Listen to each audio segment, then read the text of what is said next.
Hi, Alan Stratton here from CostMatters.com. After the completion of my recent series on standard costs, a colleague emailed me. He complimented the series, except I quote, "except for the fact that it begs the question, why do standard costs at all?" So I guess we're not finished yet. This is actually a very good question, and if we go back to the beginning of this series, I observed that standard costs are simply a tool. Actually, they are only one tool in a toolbox that should be full of sharp, powerful tools that we are comfortable using in circumstances warranting what each tool does best. He went on to ask, why not just use rolling average actuals?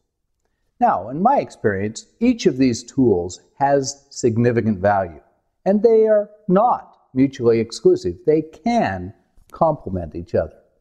For example, having a cost for inventory valuation that does not change each period has distinct advantages.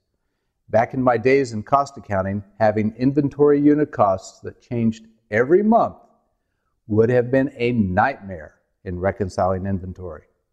Now, reconciling inventory may seem to you to be a very mundane task, and you're right, it is.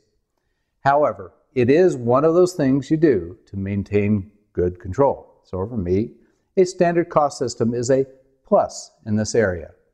Another instance where standard costs are valuable is for companies that are vertically integrated and different operating groups are responsible for distinct phases of production. My semiconductor experience is one example. The flow in semiconductor manufacturing starts with wafer fabrication, then wafer sort, assembly, test, and finally distribution. In my opinion, flowing average actual costs through all of these different systems and operations would have been another very scary nightmare. On the other hand, standard costs are often not accurate enough for management decisions that require insights into one product versus another. Here, actual costs shine. They can be used for an analysis, impact a critical decision, then set aside until the next time. While we're on the topic of actual costs, I've seen actual costs distorted by operating cutoffs. Usually, this was solved by expanding the time bias from 1 month to a quarter or using an average actual cost, as my colleague noted. Is there a middle ground where both tools can be used for their best advantage? In my opinion, actual costs are better for decision making, while standard costs are better for control systems. Why not set standards based on an average actual cost? Then, hold them constant as a standard for the usual period of time. This is one of the ways that standards could be developed and has distinct advantages over many others.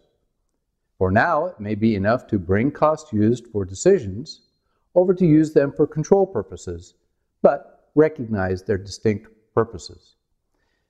Don't use a standard cost where an actual cost should be used, and don't use an actual cost where a standard cost should be used. As long as we keep our tools appropriate for where they're being used, we'll be okay. And by the way, an activity-based cost is a way to evaluate an actual cost. So, what are your experiences with standard costs? Please share below this post at CostMatters.com. When cost matters, profits soar. I'm Alan Stratton from CostMatters.com. Thank you.